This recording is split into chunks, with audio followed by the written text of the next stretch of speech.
I don't want to do this right now.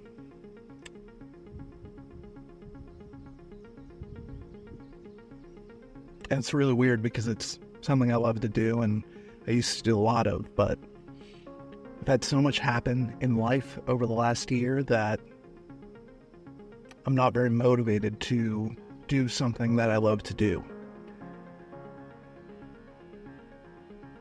In my head, I know that I'm going to enjoy tonight a lot, but I'm not confident at all that that's going to be the case.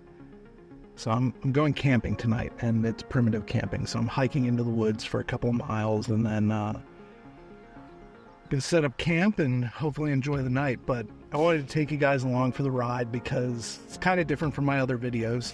I want you to be able to get to know me a bit and see that I do lots of things. I have lots of passions that I enjoy doing, and oftentimes that getting started part is the hardest part.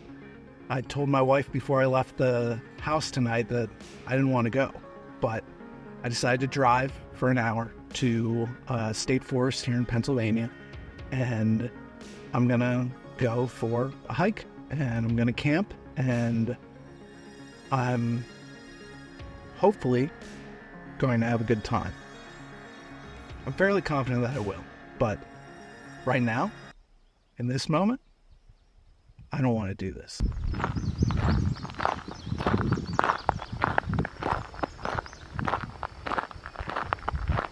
It's not that I don't know where I'm going. I've gone to this location many times before, and it's not that I don't love to get outside and hike and camp and those things. I, of course, love to do that stuff. I used to try to do it as much as I could. Part of it is I've devoted the last months and years to create a thing that I have a vision for and I believe in, and it's very difficult for me to walk away from doing more work. Part of it is that the last time I solo camped in the middle of the woods, I was only married. I didn't have 2 kids, and you start to think about things that you don't typically think about once you have kids. You know, you start to wonder what's out in the woods that could, come and get you. Or what if something goes wrong and I get hurt? But I've never been one to shy away from my fears. In fact, I've always tried to approach them head on. I've tried to head towards them so I can overcome them and get to a point where they aren't fears anymore. They don't have control over you. The biggest thing I think I'm realizing as I'm walking through the woods now is the thing I don't want to do the most is this part.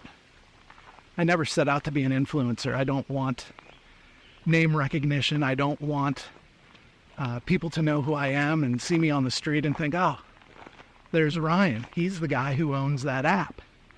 I've never sought that. I had a vision for something, for a way the world could be better, for a way that the internet could be better. I decided that since no one else was pursuing those things that I saw, that meant that I was uniquely qualified to go and try and bring those things into reality.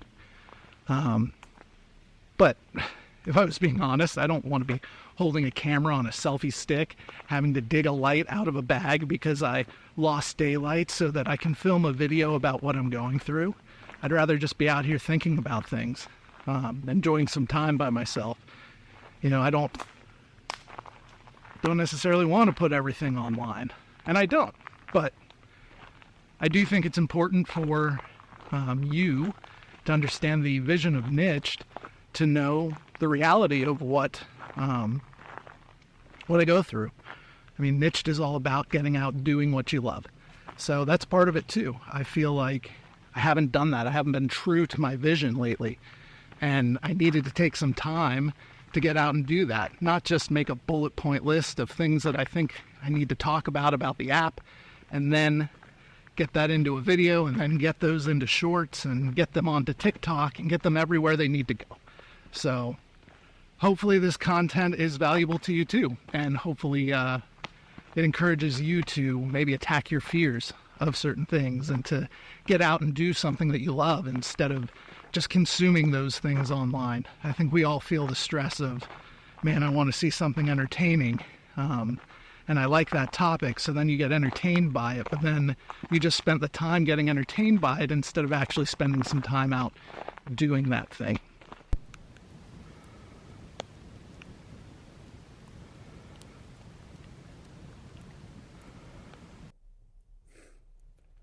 Well, it's about 9:30, and got the hammock set up and a little fire going, had a little snack. I might just turn in for the night, listen to an audiobook or think for a while, relax. We'll see. I'll check in with you guys in the morning.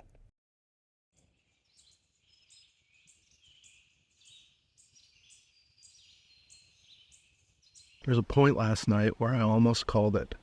Almost hiked back to the car, got in, drove home, slept in my bed. It was starting to get pretty dark out.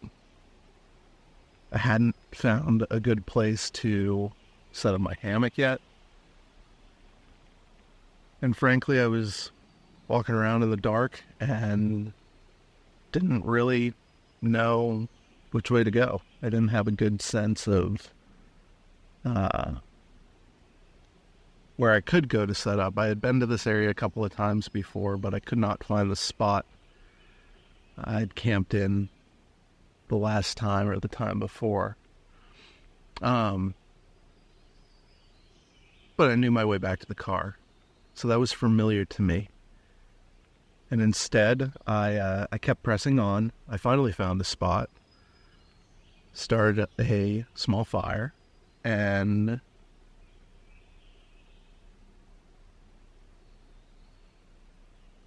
after a little while, I started to actually enjoy myself. I went to look for a place to throw my bear bag, and I found it. And then on the way back to the campsite, for a moment, I thought I was lost. I couldn't find my way. How often are we in those situations where we're trailblazing on a path? Could be something as simple as, you're a new parent and you've never been in the situation you're in before, or you're trying a new hobby and you're afraid of making a mistake. You're afraid of getting lost on the path. You've never been here before. How often do we stop and quit and we don't reap the reward of challenging ourselves and getting a new skill, or being able to find out if we have the ability to complete the thing that we set ourselves to? How often do we lose sight of our vision? I think that's what's happened to me over the last few months. I lost sight of the vision. Because in my mind, Nyched isn't me. Nyched is something I've thought about for over a decade. Might not have had a name back then, but it's something that I've developed, not programmatically, but developed in my mind. But I also realize that if it's just me, it's not really a thing at all. It's just some idea in my head. So Nyched in my mind has always been about you. Nyched has always been about the people who would come alongside and believe in what it is and desire to have a community that they're in control. I know that without you, it's not going to be anything, and without your input and your feedback, it can't turn into what it ultimately should be. And getting back to keeping the vision is part of what I think I've lost in the last few months. This video is sponsored by Nyched. Nyched did something revolutionary. It took stock of everything that social media was doing, and it looked at it through the lens of the user, and it put the user first. And when I created Nyched, I said, what do people not like about social media? What doesn't work with social media? And I remove those things. I remove things like algorithms and gatekeepers. I focused on freedom of speech so that we have an area where we can have conversations about things and interact with our hobbies. And most importantly, I put the power into your hands by giving you filters and customizations so you get to control what comes into your feed. Nyched is a grassroots movement. It's something where it's not funded by some big hedge fund or some angel investor. It's all one guy coding at his computer who quit his job to follow a vision. The best way to support us is to go to resistthealgorithm.com to learn more about the app. And if you're able to, support us. We're in beta right now, and it's a paid beta. And part of that is so that we can fund the company. Because I would rather fund the company through people like you who believe in what I'm doing than fund it through someone who believes in padding the bottom line so that they can make more money. If you can't support us financially, I totally understand that, and I wouldn't ask you to. But the other ways you can support us is by liking and sharing these types of videos. And also, if you want to, you can get some merch through our merch store, which you can also find at resistthealgorithm.com. I thank you so much for being here. It really means the world to me. And I look forward to talking with you more in the future. Part of what I realized is I had a massive change in my life at the start of the fall last year. My little sister passed away, and she was in her early 30s, and for 30 years she was my best friend. And there's been countless times over the last month that I've thought about telling her something, or venting to her, or sharing something about my life, or something silly my kids did, and I don't have that anymore. So, learning to live without your best friend, someone who's been a part of your life for pretty much your entire life, is a huge adjustment. What I've realized too, we have to have something bigger than ourselves to live for. We can't just trust that we'll be able to do it all on our own. We can't just live life without something greater to be striving for. And for some people, that could be your family. It could be the vision you have for the future. It could be your work. For a lot of people, it's a higher power or religion. Some people put that trust into politics. I don't know that all of those are equal, but I do know that when you are trying to do it on your own, your stress level has to be immeasurable. I've done it before. I've put myself in a position where I didn't rely on anybody or anything else. And it brought to mind one of my favorite quotes about failure. And this is a paraphrase, and more probably came from an idea from the book I read, but it's from Napoleon Hill and his book Think and Grow Rich. But essentially the idea is you don't know if you failed until you give up. You don't know if you succeeded until you get to that point as well. Any endeavor, anything we do, as simple as waking up for the day, we don't know if we're a failure until that point, until the point where we say, I'm not doing it anymore. You're laying in bed in the morning. You don't have the energy. You can't get out of bed. You make the decision to overcome those fears of failure, those fears of what the day might bring. You succeeded. If you don't, if you stay in bed, then you failed. But you only know after the fact. In business, we call that a lagging metric. But too often we sit there in life and we say, I'm a failure, I'm a failure, I'm a failure. But that's only true if you've decided to never pursue the thing that you feel you're a failure about ever again.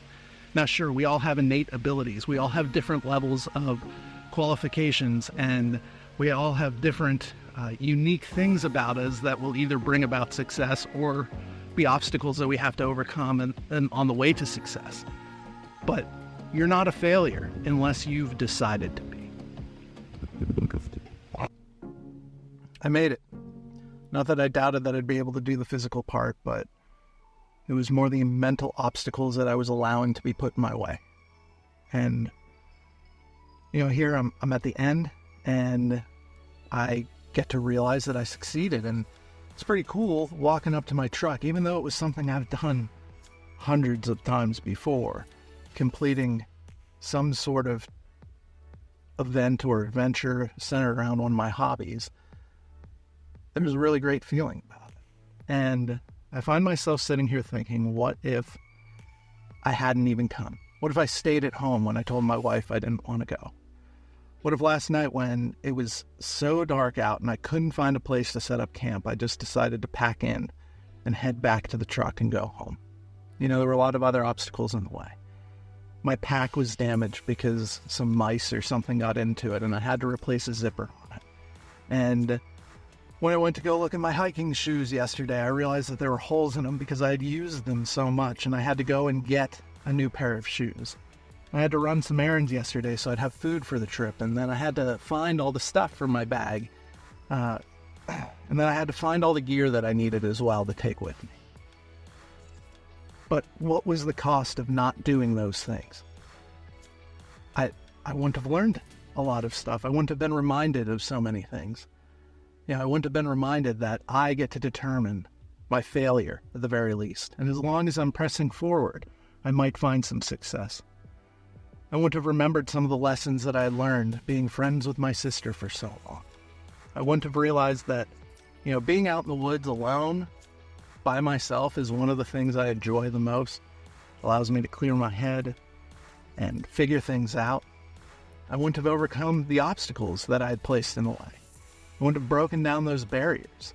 I wouldn't have remembered that I don't want to be a consumer of my hobbies for entertainment. I want to be an engager in my hobbies and out there doing them. And that's what Nyched is about.